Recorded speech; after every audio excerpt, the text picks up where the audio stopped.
ગોકર્ણ મહારાજ આવી ધંધુકારીના ઉદ્ધાર માટે કથાનો પ્રારંભ કર્યો છે.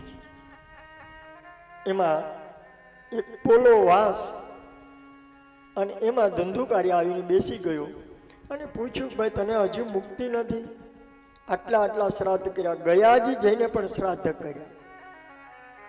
ઘણા અમને એવું કહે કે ભાઈ અમે તો આટલા બધા પ્રકારના શ્રાદ્ધ વિધિ કરી, ગયાજી ગયા, સિદ્ધપુર ગયા, હરિદ્વાર ગયા, તો શું અમારા પિતરોનો મોક્ષ નહીં થયો હોય? આ ધંધુકારીની પાસે આટલા બધા શ્રાદ્ધ કર્યા.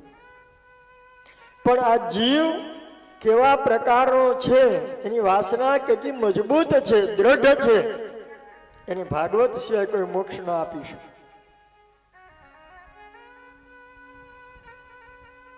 એક પોલો વાસ ધંધુકારી આવ્યો, પેલા દિવસની કથા પૂર્ણ થઈ, ગાંઠ તૂટી. એક દિવસની કથા થતા થતા એક ગાંઠ તૂટી. 7મા દિવસે મોક્ષ થયો અને જય જયકાર થઈ.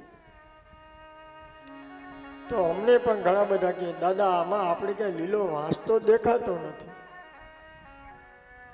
આ લીલો વાંસ કયો?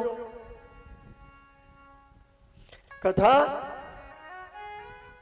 મારા તમારા જીવનની કથા છે વાલા. ભાગવત કથામાં ભગવદીઓના ચરણો, ચરિત્રો, ભગવદી ભક્તોની કથા વધારે છે. ભગવાન કરતા ભગવાનના ભક્તોની કથા ભાગવતમાં વધારે છે.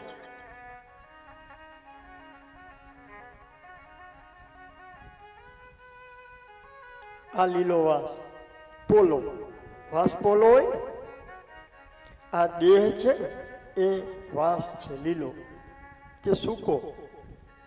આમાં 7 ગાંઠ છે: કામ, ક્રોધ, લોભ, મોહ, મદ, મચ્છર, આવી 7 ગાંઠ છે. ભગવદ કૃપા તમારામાં થાય, ભગવાનની કથા પ્રાપ્ત થાય, એક દિવસની કથા સાંભળતા કામની ગાંઠ છૂટે, ક્રોધની ગાંઠ છૂટે, મોહની ગાંઠ છૂટે. આમાં ગાંઠ છે 7. ગ્રંથિ ભેદનમ, ગાંઠોને તોડો તો જીવન મોક્ષ. મોહનો ક્ષય, મોહનો ક્ષય થયો.